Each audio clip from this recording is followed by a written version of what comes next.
Well, isn't this something? I'm live and you're there too. I guess that's both of us. Can I make this thing big? Where's that would be? A make it big button somewhere? I don't see one. If you know how to do it, it's on my laptop. Boy, it sure is grainy. It's probably because it's dark in here. But I kind of like it in here dark. I mean, it is the middle of the night. You know what happened? So I leave the light on for outside, so it's an automatic light, and it comes on whenever when something moves, right? So when the deer comes, like I feed the deer out there, I just give them one scoop, and there's only one, and her name is Iring, and she has a baby who's named Iring too. I also have another set. I'm very creative with my names. There's Softy and Softness. They go together too. But Iring has been alone a lot lately. I met Iring one day on a path. Iring and her baby, they were walking along a path, and I was walking from the other direction, and we sort of came up the hill and we saw each other. And they stopped and looked at me, and they didn't have any look of fear. They were out for a walk, and they looked up and they saw me. And I, knowing how they can get scared, I've been trying to pretend like I'm one of them, right? And so I will do something like I'll bend over, like if you watch deer, you'll see that. You see why I couldn't label the video as what it's about? Because who knows? I don't know. So far, it's about deer. But I was going to tell you about this cool book. This is the best book, the kids' Campfire book. I'm really having a hard time remembering how to make a campfire outside. You know, like making a campfire in the wood stove is so different. You just put big logs in there and you stuff newspaper in between and around and on top and everything, and you close it and you leave it open a little bit with the side thing open, and away it'll go. And if you run out of newspaper, you can shove more in, but it'll burn really hot and really fast and light the edges of those logs on fire, especially if they got some splinters on them. Anyway, but when you make a fire outside, it's all different. Anyway, I was going to tell you about why I'm up. So my deer came to the window, and this is Iring, and Iring and I, we met. We were coming up. I was coming up one way, and she was there. And so, what a deer does when they see something they're not sure of, they look at it. Sometimes their tail goes up,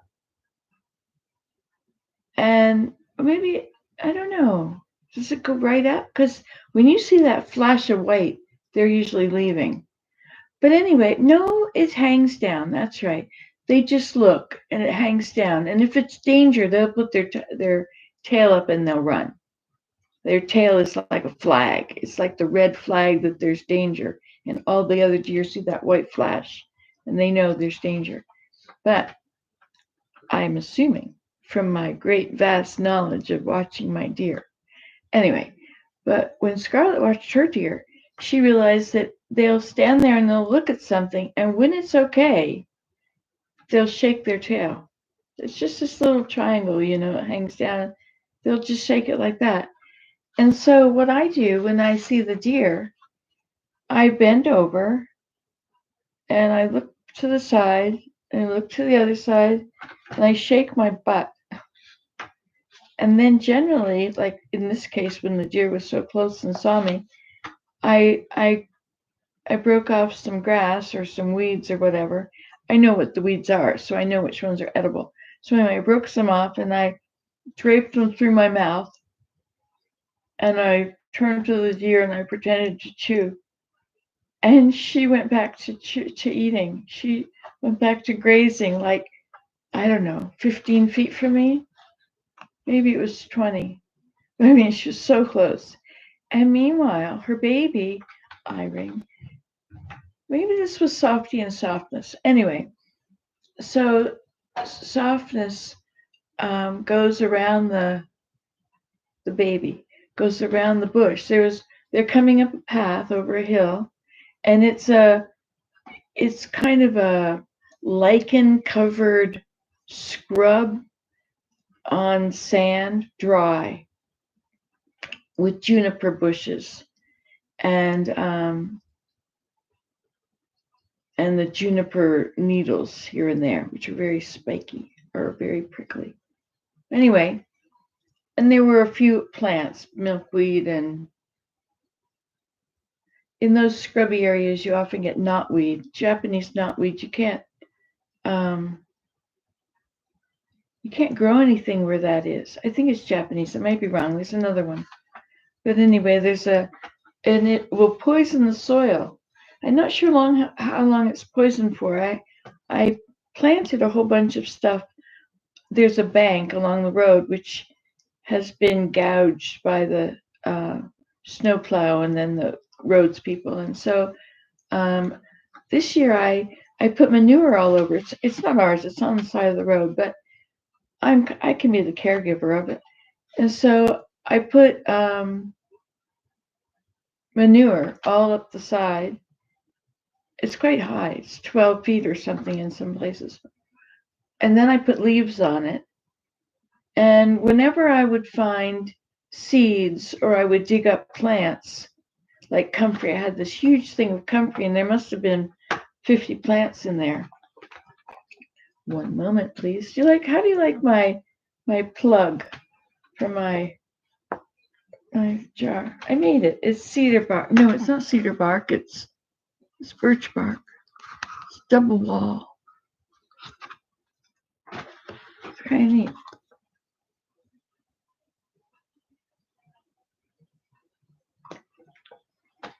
Anyway, so my deer woke me up because she came to the door to eat. She's alone. She's been alone a lot.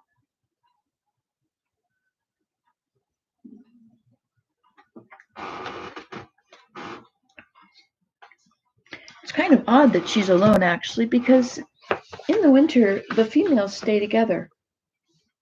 But I guess she hasn't joined a group yet. Maybe if there were more coyotes. I haven't heard the coyotes since the snow came. They must be there. Where else would they go?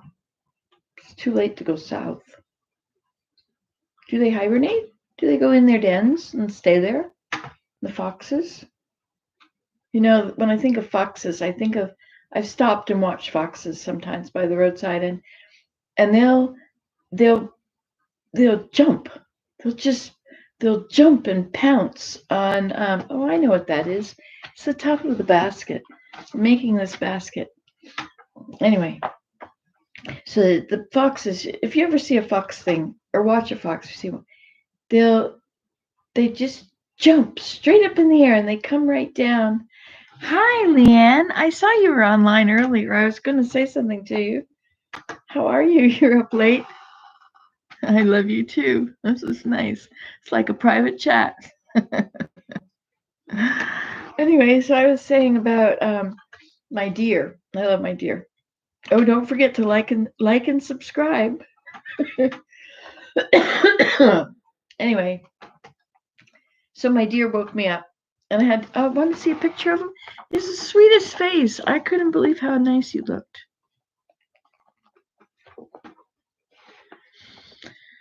Okay. I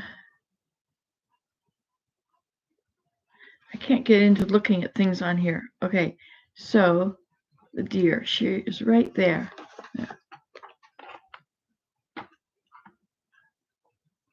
Isn't she beautiful? I mean, she's just so nice. She just looks so docile. Not a worry in the world.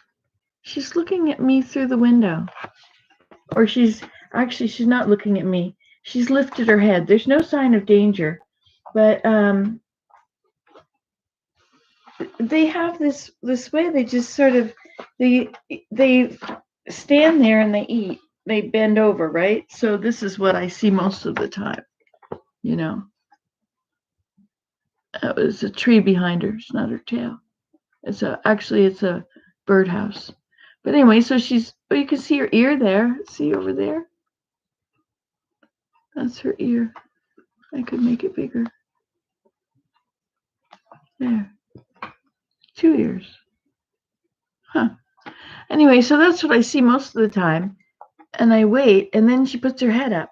And it's almost like a turtle coming up for air, you know? They come up every so often, and she'll have her head over and she's eating, and she'll come up for air. Well, want me to put you to sleep? Let's see. I have this cool thing. Look at this.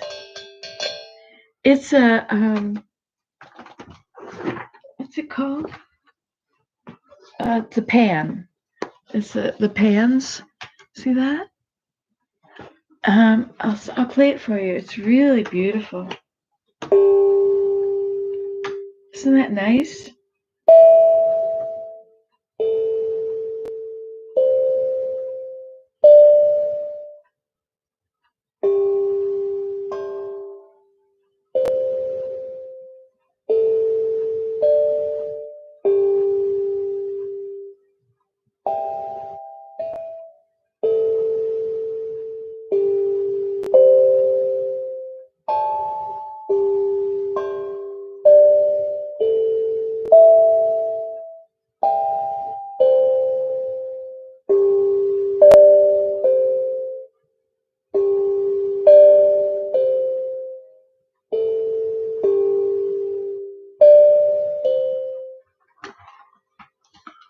Isn't it beautiful? Hi, Joshua Camparan. Oh, here I am, happy and genuine. I tried to be somebody else once. It didn't work. Her name was Cindy Adams. She was in the front of the class, and she was standing there doing her Pledge of Allegiance, and so I tried to stand just like her and hold my hand just like her, so that I would be just like her. And you know what? Didn't work. So here I am. And you know what I found? Like when I look at myself in the mirror and I really look at her and I think, you know what? She is my friend. You know, she knows everything about me. She knows everything in my head.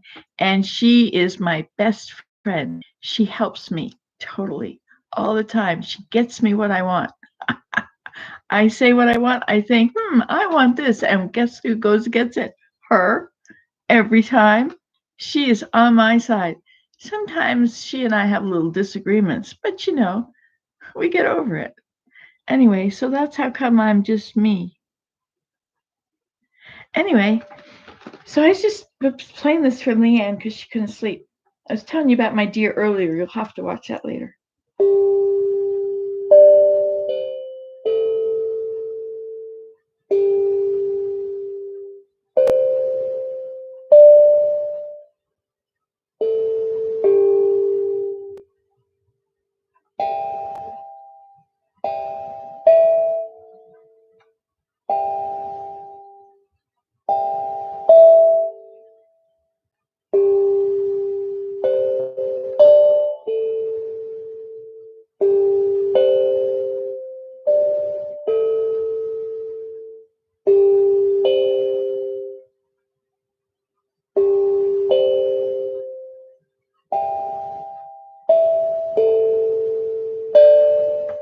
See, it's the pans.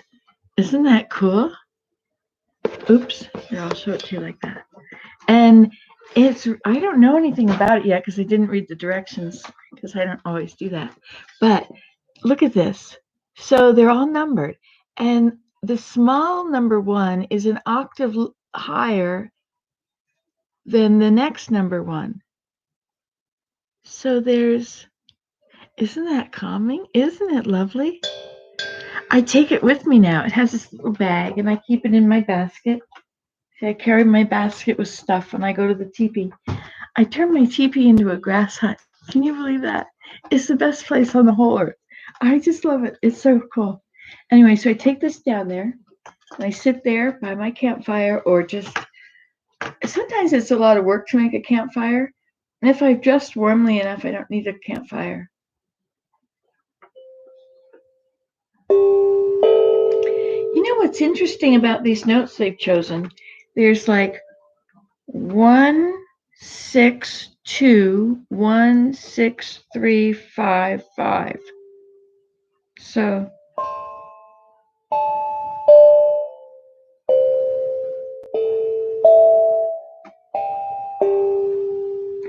this is 1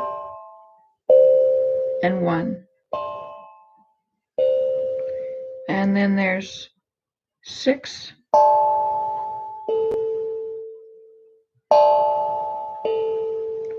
There's a 1, 2, and 1, 3, and then there's 2 5s.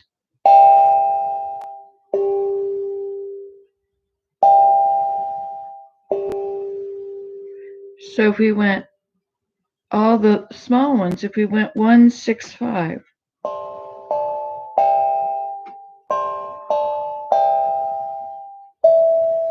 Three is a little bigger.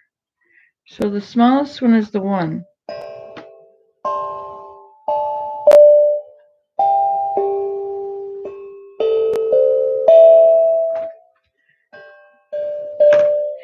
So I was going to tell you about this book I'm reading. It's the best book. I'm having trouble making campfires because, as I was just saying, that I make them in the house in the wood stove, and it's so easy with tons of newspaper. That's all, newspaper and logs. I don't use kindling or tinder or anything. So this book is about making campfires. And I decided that I would learn this winter, I would learn how to make a fire with wet wood. It was a very wet winter, and it's usually very cold and frozen, but this year we've had a lot of rain and ice and anyway, and so wet wood. But this book really tells you some cool stuff. I don't know if you want me to read it to you. That would be kind of overkill, but so it talks about your campfire site, and then talks about making a wood pile, and talks about laying 2 sticks down and then putting your wood, your big wood and your middle wood and your little wood. And I was watching YouTube stuff, and they were talking about tinder. And a thing that is so important, I found, with campfires is you need a lot of tinder. And that's the stuff that'll get the fire going. And then you need stuff that's not yet pencil sized, but bigger than tinder. So your tinder would be stuff like needles from the branch, or lichen that grows on a dead cedar branch, or the tiny low branches just above the ground, not on the ground because they'll be wet, but the ones that are hidden down below, the little tiny ones, those are dead usually, so those are good. Anyway, but once it's pencil sized, like if you start putting pencil sized on tinder and you don't have enough tinder, it won't work. Also, if your wood is wet and you break it, every break is dry wood on the inside.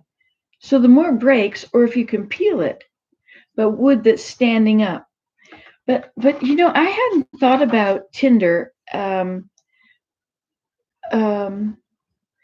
And they were talking about the difference in softwood and hardwood, and something else I never knew.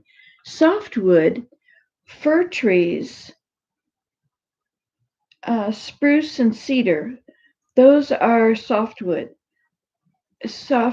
Pine, hemlock, anything that stays, evergreens are softwood. I never realized that it was that.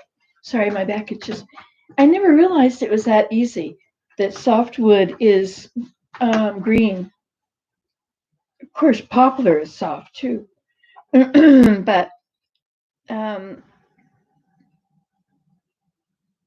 but softwood, when it burns, it's just ashes left. If we burn some boards, then like some planks, some spruce fire construction wood that doesn't have chemicals on it, if we burn that, it'll spark and you'll hear it spit. And I think that's because the softwood that is the fir, right? Spruce is it's the one that looks like this. The needles look like that, and the needles go all the way around. That's a spruce. If they're all flat and they don't go all around, then it would be a fir. hemlock or balsam fir. I'm not sure what other kinds of firs there are. I tried to learn all the trees last year, the other year. This was a really cool thing. Look at this. I didn't know. Like maple, it says here gray or reddish brown bark. I never thought of looking at the color of the bark. I've always been looking at the lines in the bark, right? But if it's gray or reddish brown, ash is dark brown, beech is smooth, and oak, it doesn't even bother to tell you the color or anything. It says watch for acorns. I guess because there's going to either be acorns and leaves on the ground or leaves in the tree. They're not taking into account the fact that in the winter you can't find that because it's under the snow. You know what? I've been trying to collect all these little things. I've got this. We bought walnuts once for Christmas time. And so we sat up here and cracked walnuts. And so I saved all of the ones that didn't break, the ones that were perfect halves. One side would break, but the other half was perfect. So I saved all the perfect halves because I remember when I was little, we made things out of them, boats and whatever. And I've been noticing, I like Pinterest. I'm sorry, my back itches again. So Pinterest has these pictures of these little creatures made from walnut shells and acorns, or using the acorn caps for feet, or pistachio nuts for feet. I'm starting to it's downstairs. It's either upstairs or downstairs. When I want it, it's not here. Anyway, so I'm making this I'm making a dragonfly.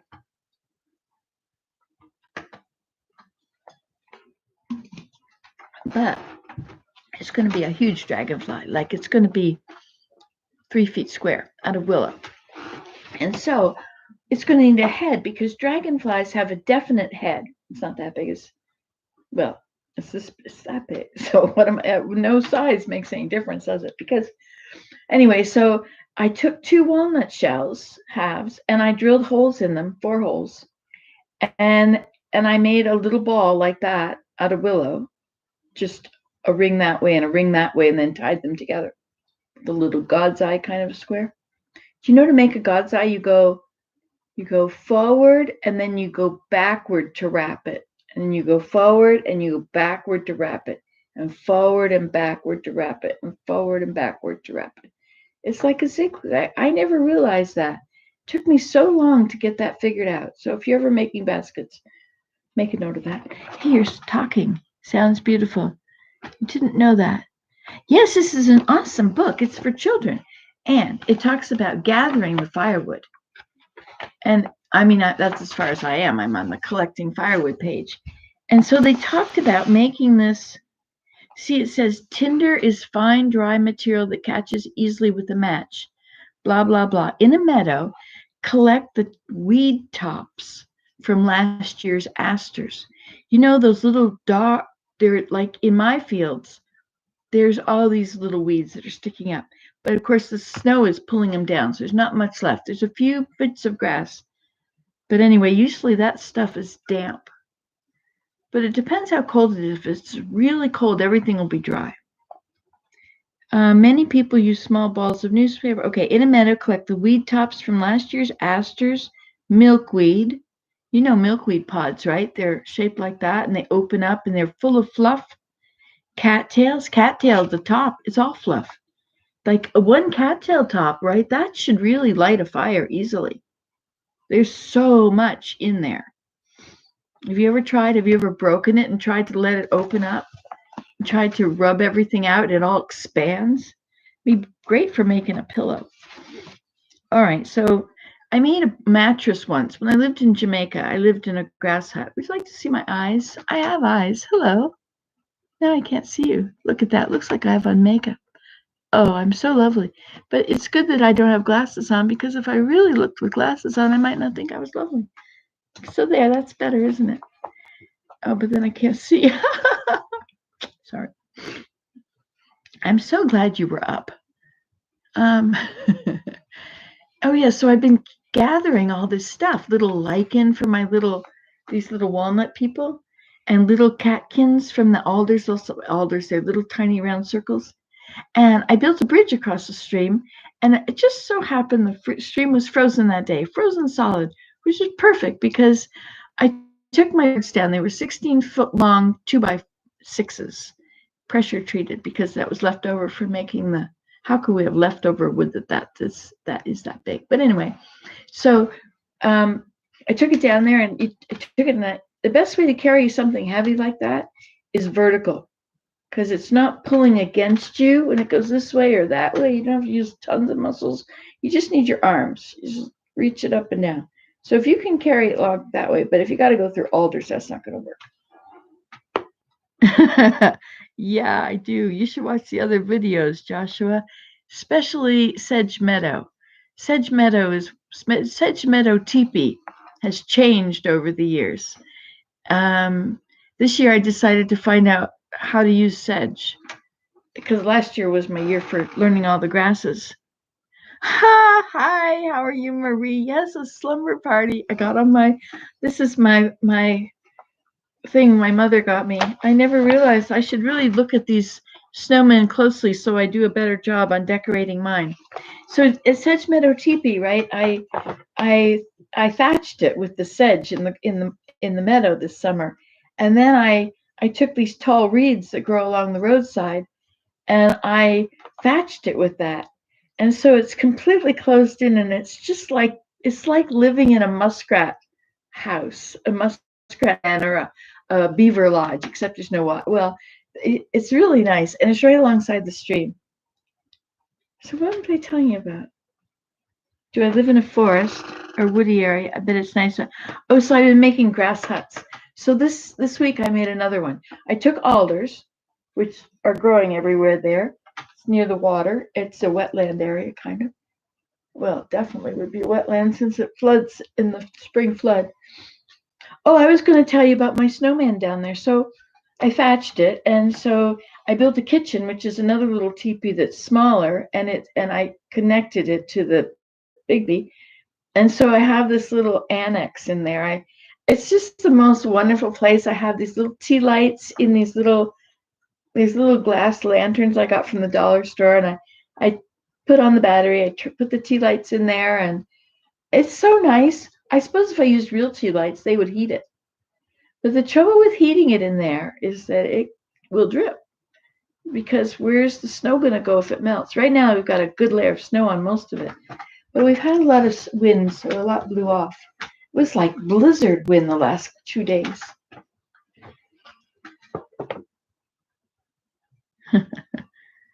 Oh, it's so nice. It is. I just love it in there. It's wonderful. And the animals haven't come in there. But I did find a hole in the side of my kitchen. It was about that big. But I didn't find anything living in there. Anyway, there's no food in there, except there's some nuts in glass jars or something. Have to have my things, my emergency supplies,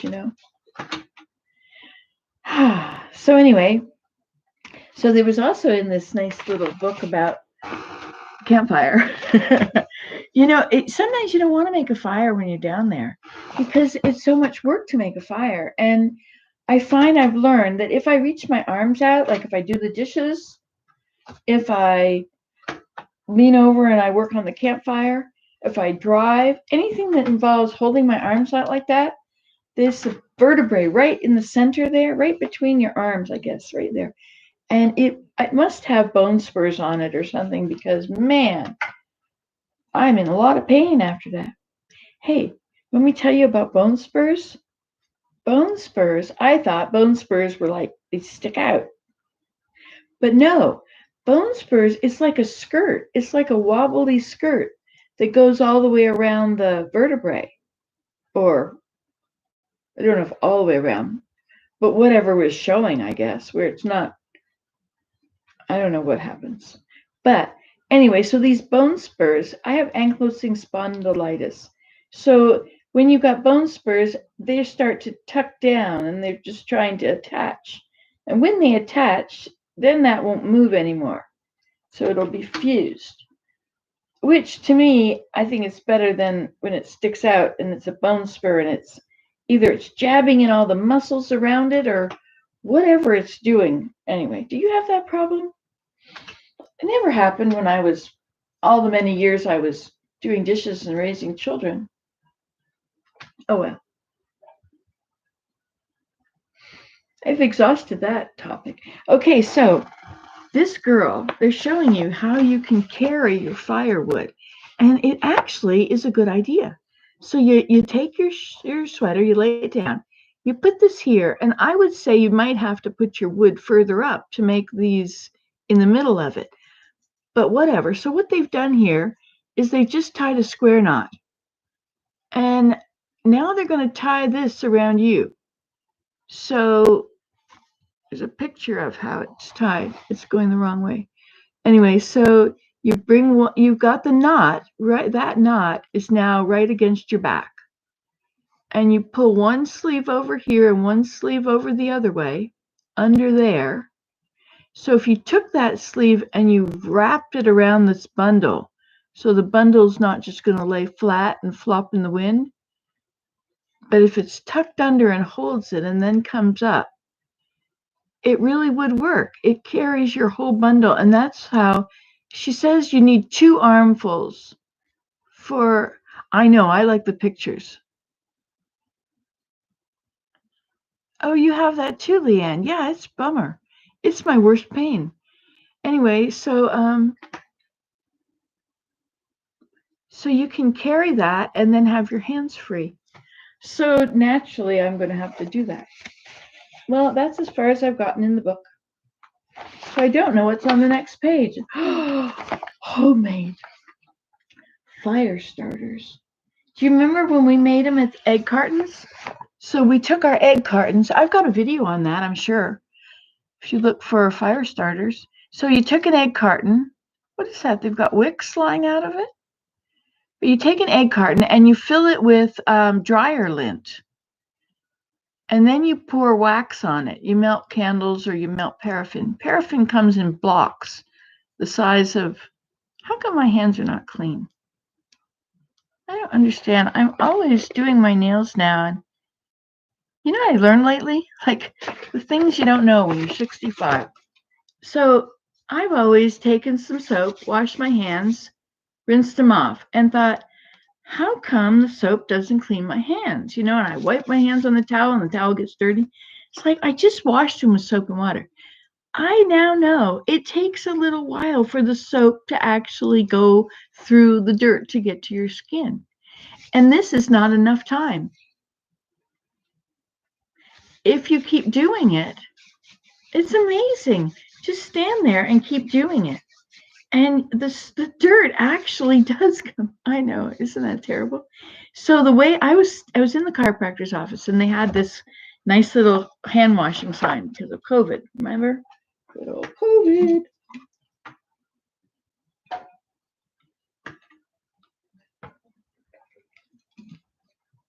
I am talkative at 4 a.m. Anyway, so what was I telling you about? Yes, I do. Dryer lint. That's right. Yeah. Oh, I was talking about my hands because I was showing you the block of paraffin. It comes like a block of margarine or butter. And it's usually in slices. You know what we used to do? We used to take a jar and we used to put I guess if you took a plastic jar is the way to do it, right? No. Use a glass jar, like use a wide mouth jar. And you put ice cubes in it. And you put paraffin, hot paraffin, you melt it. Be very careful melting paraffin. Don't do it in the microwave. It'll explode. It'll ruin your microwave. Don't do it. Put it in a tin can in water. If it gets hot too quickly, it'll spit and it'll cause a fire. Have baking soda handy because if you throw baking soda on a kitchen fire, it'll take it out right away. Or you could put sand on it, I guess, or ashes, I was just thinking, because maybe you don't want ashes on your stove or sand. Anyway, so oh yeah, so I read this hand washing thing. It was really cool. So you're supposed to wet your hands, put soap on them, and then you lather them, and then you lather them on the back of your hand, in between your fingers. So you're getting all the parts of your fingers, and you do it on the other one, and then you do your thumb, get your whole thumb, and you get your other thumb. Do you remember that joke we used to do as children? You go like this. You can do this on your kids. You say, okay, lift my thumb up. And then they would lift your thumb and say, okay, stick your finger in. And then they stick your finger in. And then you say, rub it up and down. They go like this. And then you say, okay, take it out. And then you say, okay, put my thumb down. Okay, thank you for cleaning my toilet. Do you remember that? Oh my gosh, kids. Anyway, so you do your thumbs and you do the back of your hands, and then you do your nails on the side of your hand. And you do your other nails on the side of your other hand. Or maybe you have to do them that way, you know? And then you use the nail brush if they're not clean. I only use the nail brush if I was gardening. If it was like there's stuff under there, big stuff. I didn't use them every time I did my hands are so much cleaner. I mean, I'm still doing all kinds of stuff. I'm making campfires. I'm getting soot all over my hands. And yesterday I was building an addition to my TV. You cut alders. So I cut all these alders. I was telling you about my grass hut a little while ago. See, everything comes around eventually. You just have to wait long enough. So you cut the alders, which are very bendable. They're very bendy. In fact, you can tell what alder bushes are because they're only branches. There's no trunk. But all these branches, and then they get heavy, and then they lean. And so then they lean out, and they're laying on the ground and coming up. And then they'll have more branches. They'll put roots in them, more branches coming up. And they can tangle a whole place up so you really can't get through.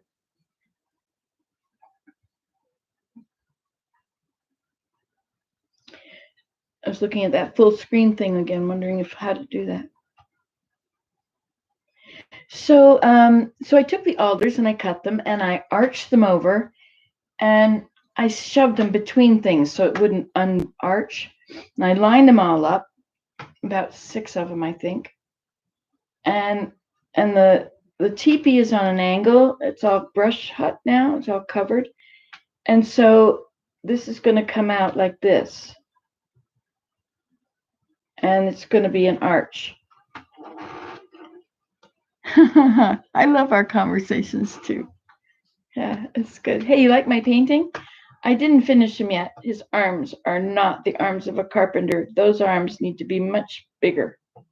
Yes. Anyway, but I'm working on it. In that basket there's this girl. There's this girl that's teaching how to make baskets. It's called Alberta Basket Makers. It's on Facebook. It's a group. And every Sunday at 4, she teaches us how to make a basket. And so the other day, where is it? Oh, it's downstairs. Well, she taught us about cattails, and I didn't know that you could rip cattails into tiny little bits like that, and then you could weave with them. But it gets brittle, so if you're going to do something bendable, it's not going to work unless you had them separate and you had a hinge. I have to think about that. A hinge. That would mean you'd have to have pieces coming up this way and going right back, and the top would have pieces coming up and going right back, and then you would fit them together and you would put a piece between them. So this one, this one, this one, this one, and then they would be held together, and that would be a hinge. That's how to do it. Anyway, so what I made, I don't have it up here now, do I? Or do I? No. So I saw she had covered her bottle with it. So, oh, there it is back there. Behind that plant. I wonder if I can get there. You can't get there from here. Sorry. Oh, I wasn't going to move. I was going to sit in that chair for the entire time. But I will show you. Because we are friends. And that's what friends do.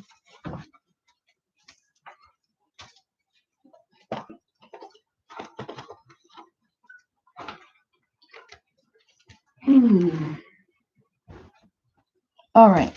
I have some things to show you. Now, show and tell. I like show and tell. Show and tell for grown-ups. Because you know what? Just between you and me, we're grown up. Really. I got my own house, my own car. I do. I have my own children. I did the whole thing. So, this is made out of a sedge grass that I was not familiar with. I'm still not familiar with it, but see how tiny it is? Anyway, this was my year to learn sedge, right? So this is one of the sedge grasses. The other sedge I thatched my teepee with. And this is cattails. Can you believe that? So you start at the bottom, start with two, one goes this way, one goes that way, and you just weave them back and forth, and then you stand them up. Now this is what my friend, no, when it's wet, you wet the cattails, and they don't have to be wet long, maybe 15 minutes, and then they soften right up. And then you rip them to whatever you want. But this girl, Marianne, on Alberta Basket Makers, anyway, she showed us on, and you know, you can just go and watch. It's on there. It's live. The videos are on there. But anyway, so she got me started. So I did this, and I did this, and I did my dish soap bottle. So now I don't have to have a plastic dish soap bottle there. Now I can have a cattail bottle. Hey, there's something in here. Ooh, I didn't want to know that. This goes in this basket to go downstairs. And look at this. See what you can do with birch bark? Wonder if there's anything in here. Nope, but you can see through it. I made all those little holes. I'm learning how to do birch bark. And you see, if you make all your holes in a line, it's going to rip. Because all these lentils, those lines like that, it'll all break on those lines. So that's a really bad idea to do it that way. So this, see, now this, you just find a dead piece of wood and you take the middle out. And then you, but see how this goes. See, if you make them like that, then these two that are at the same place are far apart, and they're being held together by this one, you know, and everything is holding each other apart together, except maybe these are all on the same line, but you're not putting pressure on there, putting pressure up here. And isn't that interesting? And then I got better at it. I did what they did in the book. And so you take a piece of birch bark and you turn it inside out and you oil it.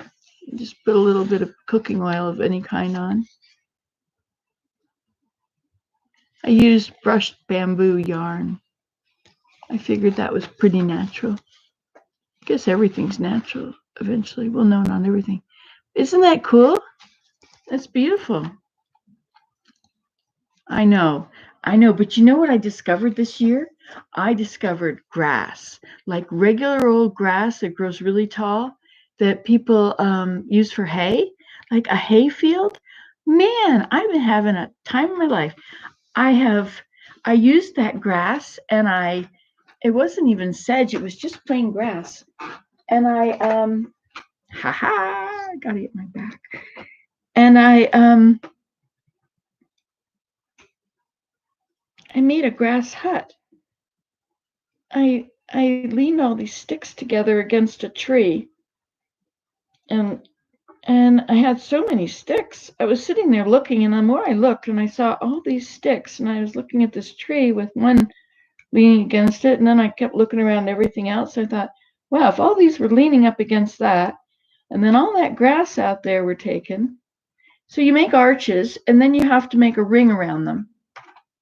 And I have learned from experience, so let me share this with you so you don't waste all that time. But if you try to, if you have arches and you try and just put one stick around them, it'll fall down, right? And if you put the next one, and so you end up with it right on the ground, right? And then you've got a next one, and that's going to be right on the ground, and you can't get them to stay here because they won't stay there. But if you do this, if you put them one on each side, and then before you go around the next one, you flip them like that, and then you put one in there, and then you flip them again, and you put one in there, and then you flip them again. It's called pairing. And if you do that, these two are twisting around each other between every upright. So they go around this upright, they switch places, they go around this one, switch places. And so it won't fall, it won't slip up and down, and it holds everything exactly where you put it. Like if only they taught us that when we were kids, right? You don't have to be old and a basket maker before you can figure that out. But anyway, so then if you've got these rings around your arches, you can leave a doorway. And then you take these rings and you lay your bundles of grass. You can have really tall grass, like in the hayfield before they hay or after they've hayed, or you could probably even use a bale of hay and straighten everything out if you soaked it. I have pine needles. I have these long needle pine needles. They're from Georgia. You can buy short needles or you can buy long needles at the landscaping places. Can you imagine? Lowe's. So if you want to learn how to make pine needle baskets and you don't have any pine needles or you don't want to go find them, if you buy a bale of pine needles for $3, if I had an area to do that, I would. That sounds awesome. I feel so. I know. I do feel that way. Hey, good night, Joshua. Nice talking to you. Have a good night. Yeah, I was thinking, well, that's what I was talking about, your fields, right? You're where there's crops around. If there's anywhere you can get saplings, bendable maple trees or, any saplings, poplar, alder, wetland areas have, the poplars. But anyway, so if you can get them and you make arches, and then if you take two branches and you put them in the ground about a foot or in the snow, 6 inches or whatever snow you got, and then you twist the ends together like that, that'll you can have a bigger arch, and you form it the shape you want. You bend them around your knee, just like you bend willow. You bend it and you move it along so that it's all usable. So now it's not going to break right there when you bend it. It's going to bend. It's going to just bend because you've already done that to it. And the ends are pretty hard to do. See that one? It doesn't bend very well. It'll not twist, snag. See, and then if you bend them slowly, ever so slowly,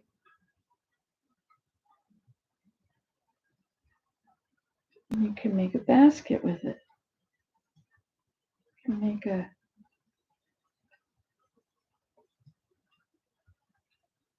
a hoop.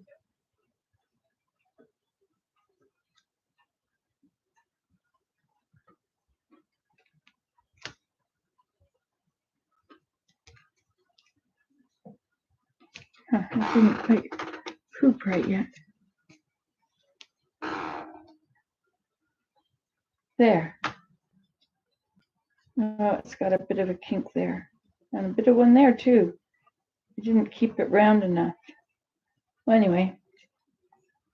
So if you wanted to make a basket, you would do that. And then you do it with another one. Hopefully not too huge a one.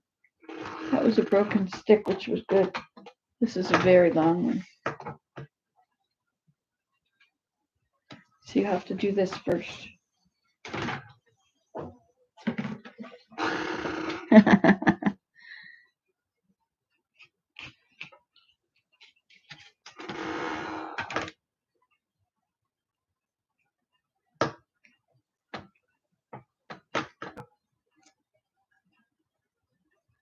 So then you've got 2 of them. Then you cut one off.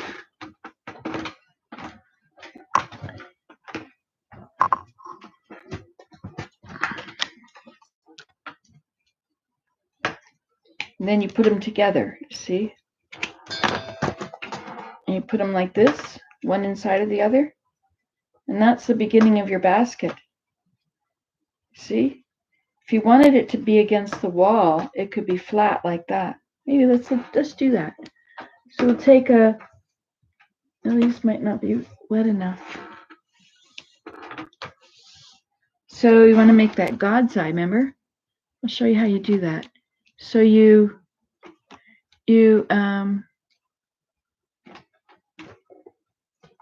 going to start with something very small. It's very simple. Okay, so you just stick your end in here somewhere, just somewhere there. And now you're going to make a God's eye. So you're going to go, oops. It is simple. Just need to figure out that you're not in charge. You know, when the kids I brought these barrels. I had packing barrels when we were little. We moved from New Jersey or New York City area to Georgia. And so my parents had these huge packing barrels. That was in 1963. And so they we used to play in them in the basement, right? We'd get in these barrels and we would roll around. And so when Desmond and Maya were going to play in them, I explained to them, like they were going to get on top and do these things. I explained that although they thought that they are going to be in charge of that barrel and that the barrel is going to do what they want, it's not true. That barrel knows what it wants to do. And it may let you do what you want, but it may not. So you have to remember that the barrel is in charge. Prepping 101. I don't know. What is that? What would that mean? What is prepping 101? My life. It already is. I should just rename it 101, right? Be the name of the channel. So people have been coming to see my teepee. It's so cool. It's like a magnet. And it's like finally people are kind of know who I am a little better. And they'd like it. They'd like me. It's really cool. Usually I'm such an oddball. I'm so different. Oh my gosh. You never fit in anywhere. That's the thing about having no false facade, you know, like if you got one of them, then you can hide behind it. But anyway, I don't know why I said that. So this can go anywhere you'd like it. So it could be shaped like that. Could hang on the wall and stick out and hold something. But it would be good if it doesn't fly apart. Flying apart is not perfect. So you could use a clothespin to put them together. You always need to keep these things by your chair, right? Just in case you ever find whatever. I'll just wonder if it'll stay together long enough to tie it. Let me see if I can tie this together.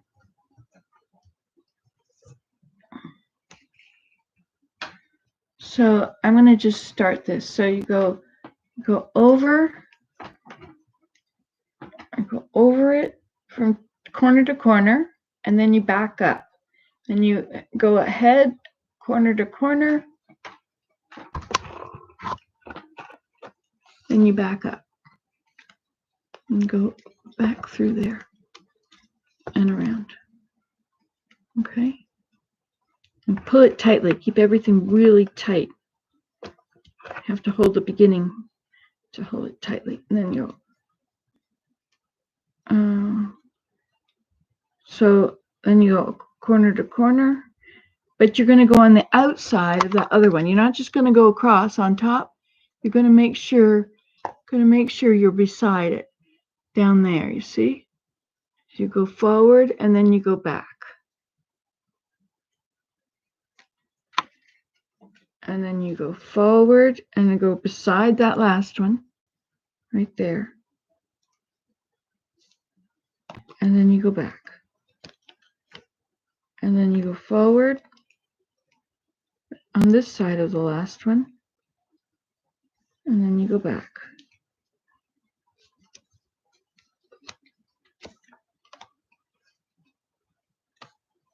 I'm going to cut that. No, I guess it's going to go this way. Then you go forward. And you go back. And then you go forward. And you go back. I'm going in a counterclockwise position.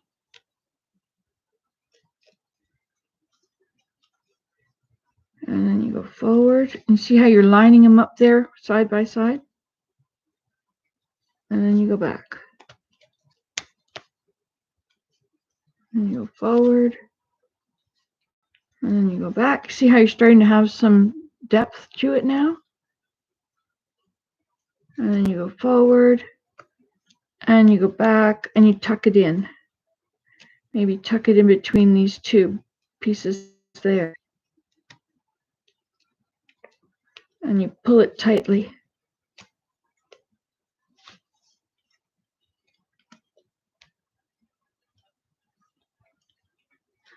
Anyway, something like that, right?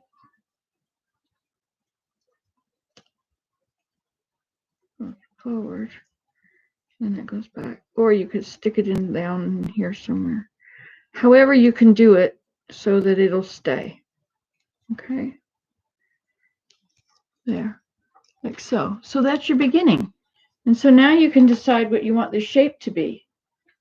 So you could make it, this could be, it could have, like if we pull it this way, so it could be against the wall if I wanted it to. Put the flat side against the wall, or put this flat side against the wall, and then anyway, so one of these becomes a handle if you want to make a big basket. So this would be your handle, and so then you're going to fill all this part in with basket, right? Or you could have your handle up here, and you could have it all. You could have it bigger, or this could be your handle, and your basket could be shaped like that, or vice versa. That's probably the deepest. That's probably the biggest basket right there. See? So then you would need to now make ribs. And you hear when you do this, see how it leaves this little area underneath there? So as you continue to do this, if you do it and you make it big, you end up filling it all in like that on the corners, which then leaves all this room under there where you can stick your next pieces in. You see, here's not enough room yet, but when it's got more lids, we room. So then you're going to cut pieces that are the same length as this, and you're going to make arches that come this way, right? So you put some arches in there, and then you're going to just weave after that. Of course, you got to finish this side first. I really like making baskets. It's a very nice thing to do with your time. So do you have a hobby? Yeah, it's so easy. I know you could do it. So I'll just carry on that side so you get to see what it's going to look like.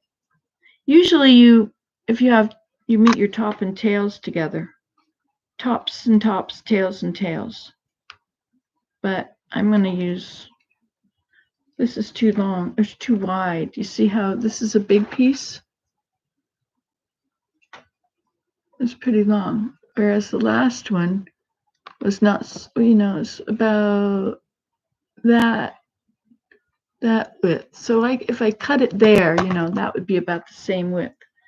Or I could just use a skinnier one. These are getting dry. Ooh, that one might not work. Let's see. All right, so we'll try and add it on here. And carry on. Carry on, carry on, carry on. So now if you go online, you can watch videos on doing this and do it along with them. So that one isn't supposed to really go under there, that one. Oh yeah, so anyway, you come back somewhere before that and you stick your new one in and just attach it somewhere.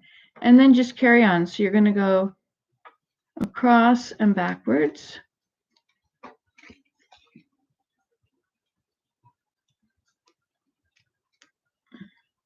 So backwards and then forward and back.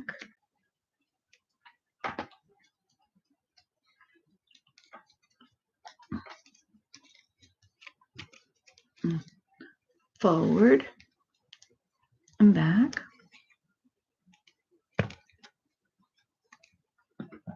And try and keep it all nicely together on the back. You see, keep your lines all lined up. And try and keep your lines lined up on the front.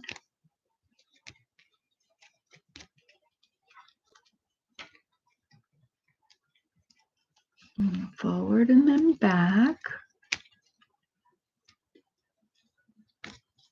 You can do this with yarn if you wanted, just to get the hang of it.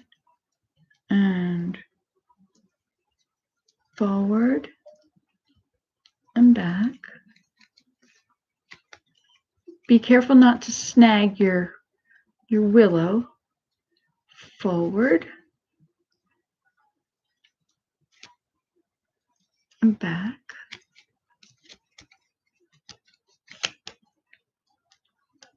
And forward and back. Anyway, this is where you fast forward, right, until it's all done. But so you get the idea. And then you end up with this little roof in there. And so then when you're going to cut some pieces that are going to go this way, they stick in there. Yeah, that's right. So this is exactly how I made this basket. This was with wisteria. So that's the God's eye. See, it started little, and I just kept making it bigger and bigger. And then these pieces here, I laid behind here. You see, that one came all the way out. But they go from there, from one God's eye to the next. And once those are in, you don't have to start with all of them. But this is a big enough basket that I did. And if you come out bigger with this, the size of this really makes it easier to do the rest of the basket. Looks like it's kind of having some issues there. Surgery.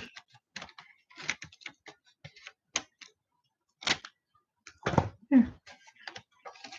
Anyway, so that's how that was made. And then once you get that, then you just start going over, under, back and forth, being careful that when you wrap it around that you don't crack it. It's very easy, and it's basket therapy. It's a good hobby, and you'd be amazed at what's out there. Unless the snow is on absolutely everything, it's amazing what is out there to use. So I used that tall grass, and I completely thatched 2 little grass huts. I'm not going to do this right now. Oh no, I'm yawning. It's 4:30. It's nice having a slumber party, isn't it? So are you still there, Marie? Let's see. Oh, here we go. Look, all this conversation.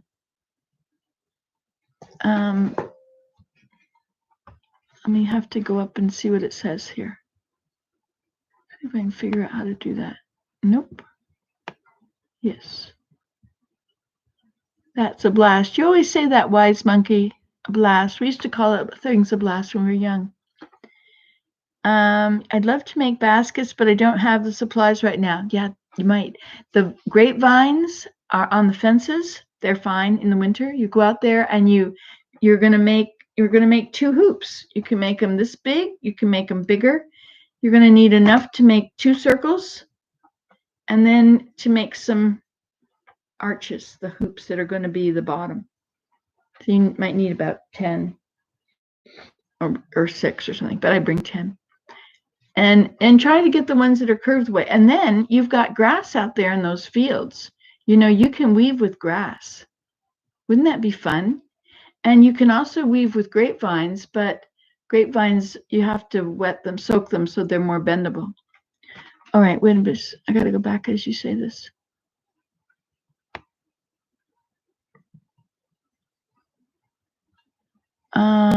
You made it look so easy. I'd love to make baskets, but I don't have the supplies right now. Nancy, have you ever thought, Marie said that, a Prepping 101 series. I do have, I should just rename it, right? Food storage, etc. That's right. Oops, wait a minute. They know what I've known about. They know what I've always known about you. I want to try that. Imagine if I made it. I know you can do it. I can do difficult things. You just don't want to do it all in one afternoon, right? You just have to start with something very little. My hobby is overthinking. I just don't get the time to do anything except studying. School's very tough. Yes, especially now, it's all online. I don't know how that is compared to a teacher, but I can't sit and listen to a screen for too long. I'd have to take it out in the woods and do it. I used to do that. I didn't have a screen back then, but I used to take my books out and lean against a tree that was over the river. I showed that to you, my tree, when I went to Georgia. You can go look at that. My tree, the river in Georgia. Anyway, I used to sit down there, and I think the sound in the house, there's no sounds, right? Everything is silent. Your entire body, there's no stimulation. Your eyes, things are exactly the same. You look at them now, same. Now, same. You hear, what do you hear? Nothing.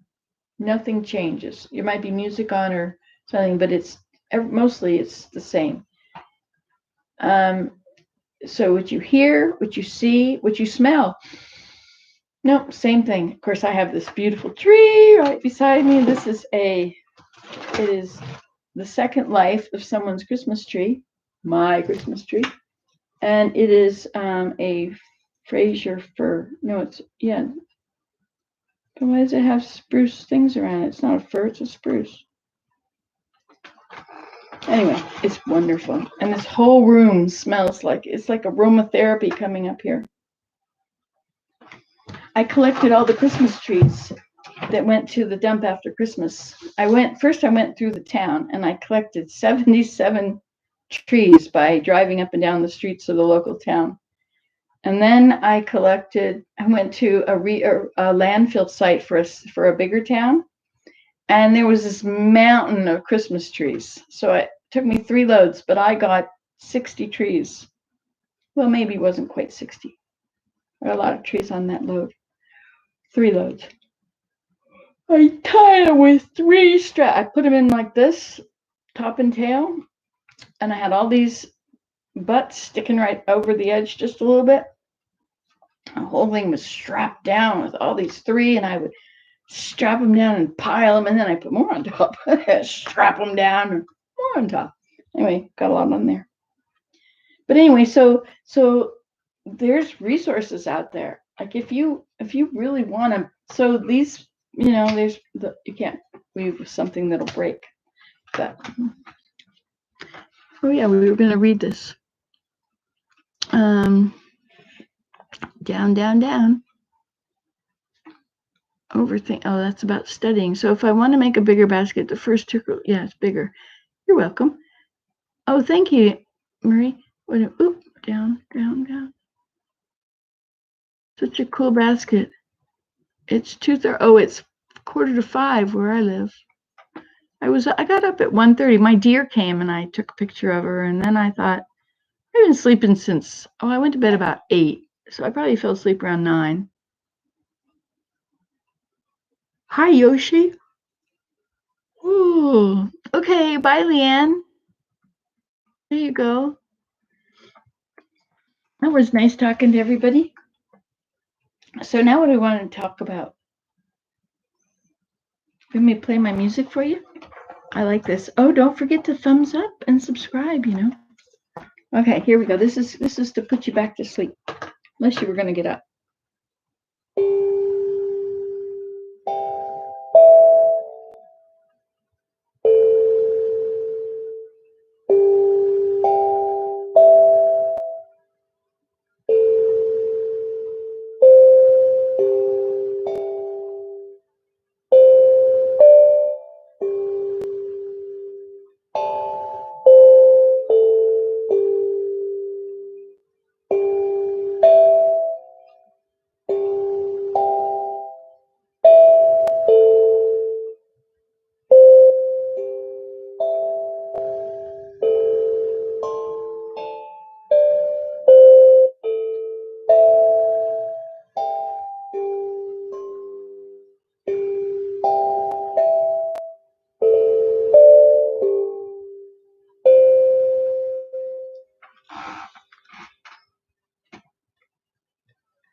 Teepee Woman is the other account.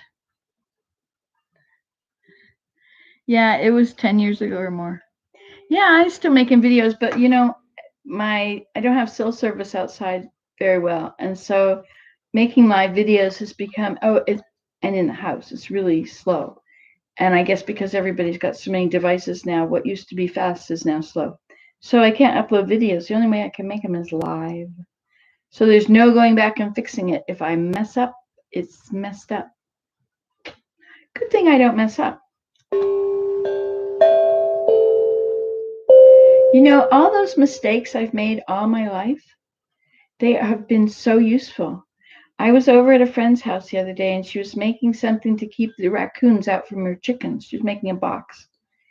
And I have done it wrong enough times to know what size nails will split your wood and what won't, and whereabouts in the wood to nail, and what kind of chicken wire raccoons can actually pull through.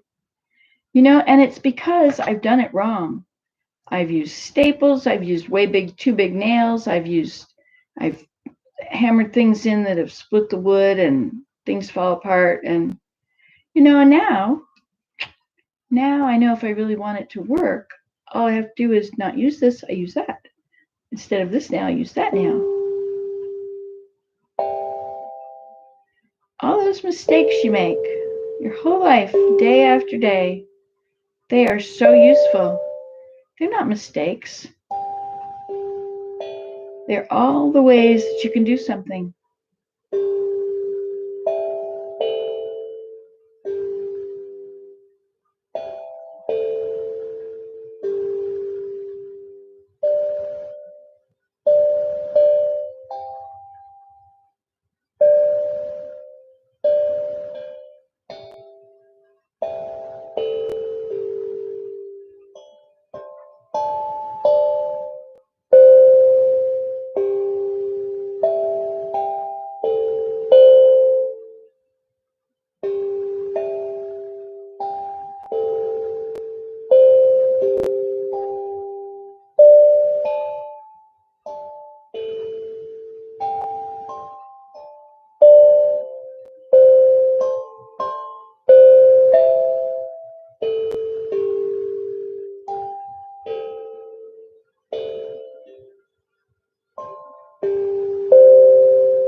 Isn't this relaxing? I love this.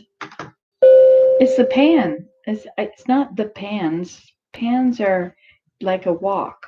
They're dented, but this is a disc. Isn't it amazing? Like a saucer. It's like all these notes they kind of are all the same chord or two chords or something like that.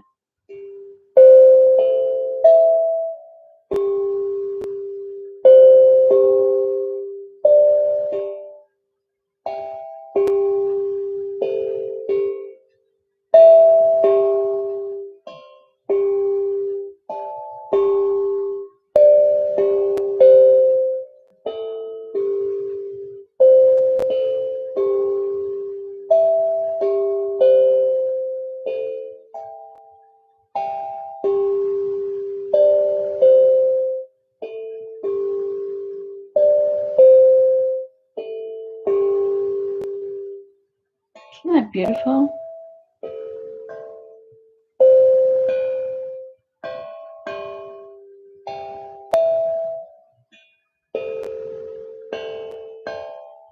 Thanks, Unknown. It's nice talking to you too.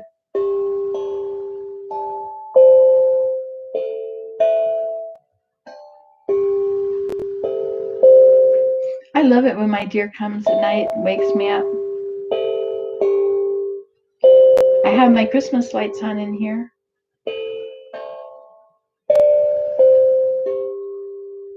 Let me show you the basket I've been working on. It's behind me. It's got a wooden base. See if I can reach it.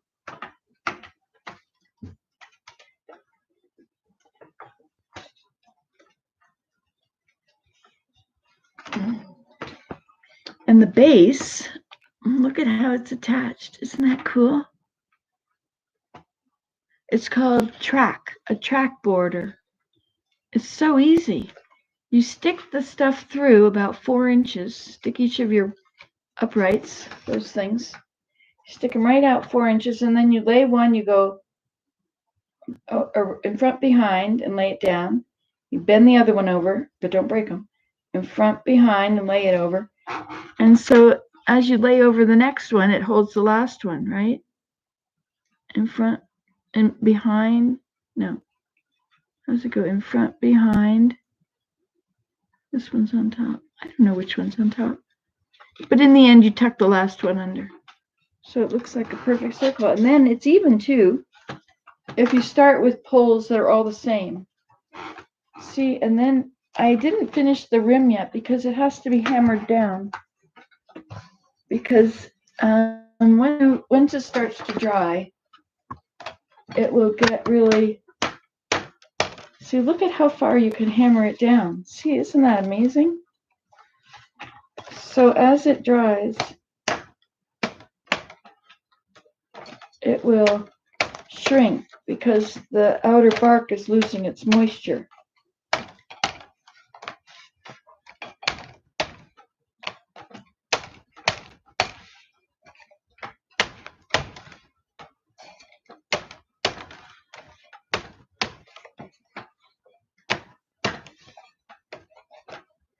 You know, I was thinking about being up at night and being up in the day, and you know, it's kind of nice. If it's the daytime, there are things you should do. But if it's the nighttime and you're up, you get to do just whatever you want.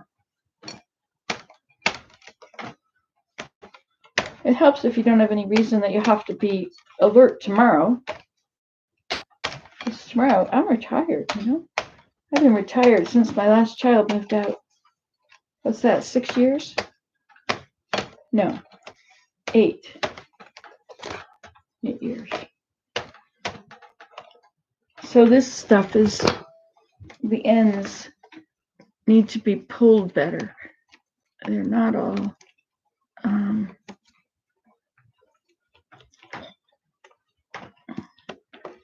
so it goes down farther like that now.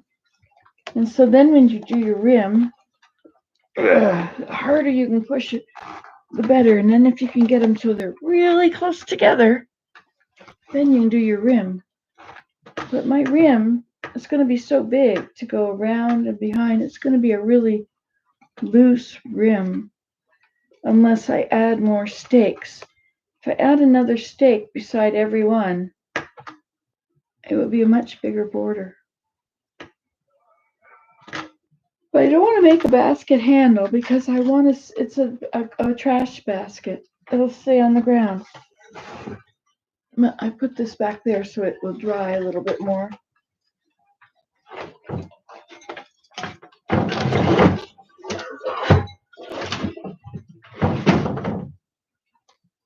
Oh, well, I'll put him back later.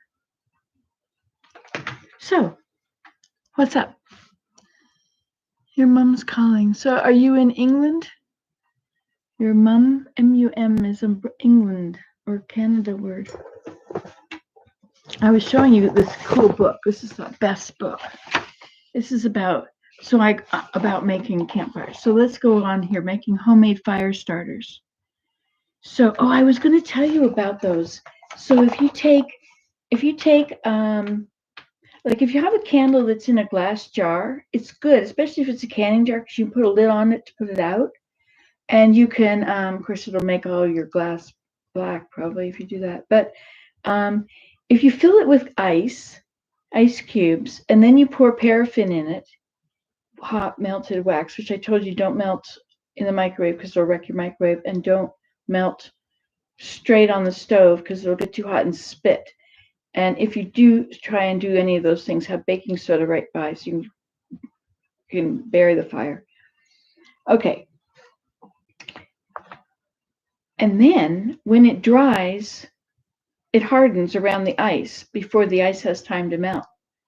And then the ice melts and it leaves all these beautiful holes all through it. So you have to put your wick in first. I had a video here on how to make a wick. You just take cotton yarn and you dip it in wax and you keep dipping it a few times, I think 3 times or something, and then it's a wick.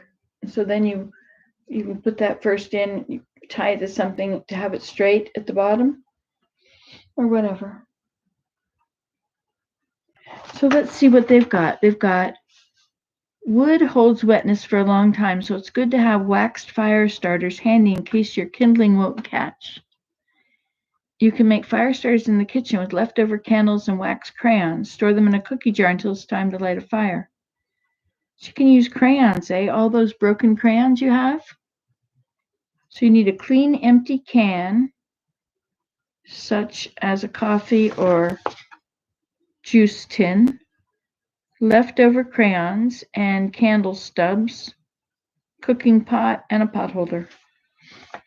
Anyway, so they're showing you that you melt your wax. And now they're showing you can take several sheets of newspaper and roll them up lengthwise. See, like she's doing here? You roll up your newspaper lengthwise. Here. And then you cut between, you tie it with string every few inches, and you cut the newspaper between the string ties, and then you hold the string ties and you dip them in the wax, and then you lay them on newspaper to cool. What do you think of that one? Have you done that before? And then there's fire cubes.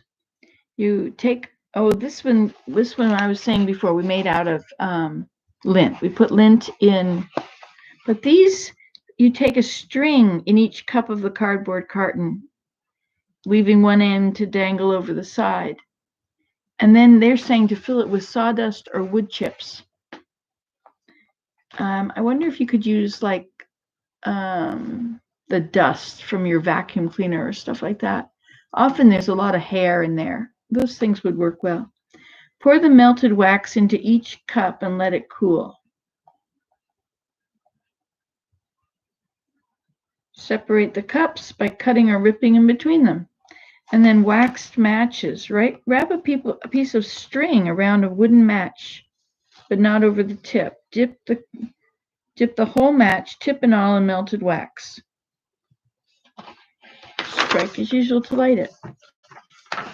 Anyway, I sit down there by my grass hut, and I try and light the campfire just around after lunch sometime, late morning or early afternoon, I light the fire, and by the time the sun sets, it's a really beautiful hot fire. And that's really cool when it's you don't really need it in the afternoon because you're dressed warmly enough. But by the time the light changes, it gets cold. But yesterday it was so windy, I couldn't possibly light a fire. I had people coming to visit down there, and it was a really cold day, and we couldn't go in and sit in the teepee together because of COVID. It's too bad because it's such an awesome place in there. It's really wonderful to have a visit. I love it in there. There was a family that came. There were 2 children and 2 grown-ups. We've been on an hour and a half. My. You never know what these things are about,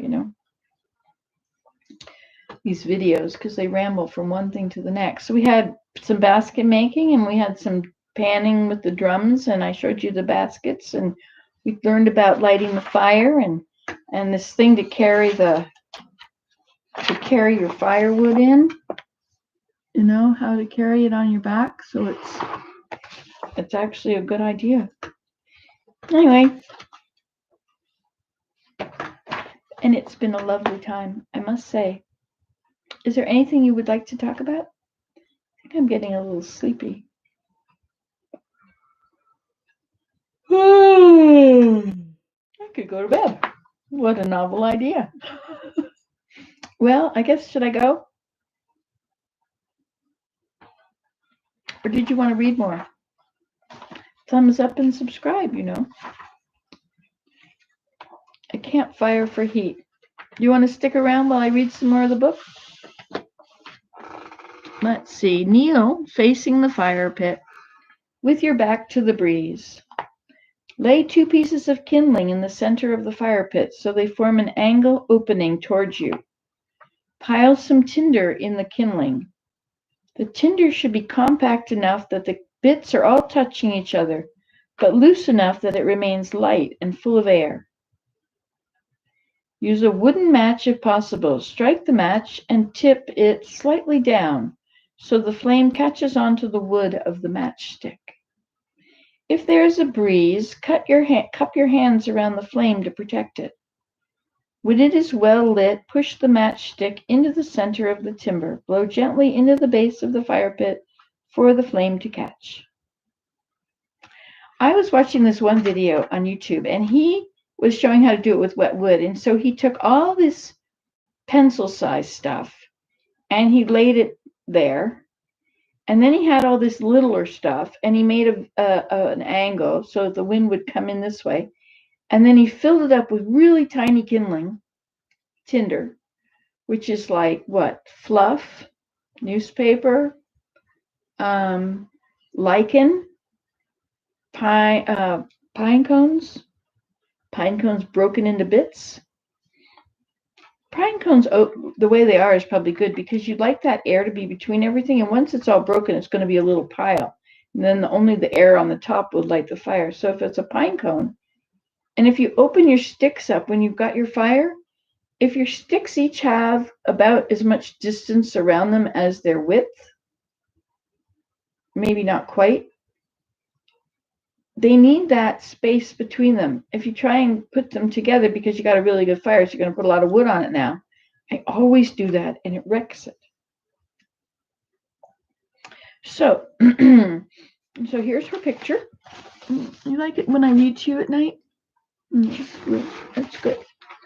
A campfire for heat. We're reading the book tonight. Hello, whoever has just joined us. Don't forget, like and subscribe. A campfire for heat. When the kindling is burning steadily, gradually add larger pieces of softwood fuel. Softwood, notice. So this is the pine and the bits that you've taken off the bottom of the trees, the fir trees. And softwood fuel in an alder bushes. I don't know if you're familiar with them. I never knew of them until I got to a wetland. But they grow straight up from the bottom, lots of branches that eventually all lean down, and then they have more coming up. But they have a big mess. But anyway, so when they die, they'll stay where they are. So if you ever are trimming the alders, if you just stand them back up in the center, Everything else will kind of hold them in place, especially if you twist the branches up there a bit. Make sure that they're in the middle of everything. I put Christmas trees in them this year because they're so bare and the wind goes right through everything. And I have created pathways that I didn't know would be there, because when I put them in the alders, some of the alders were in a row, others were dotted here and there. And so they kind of have formed their own things, pathways.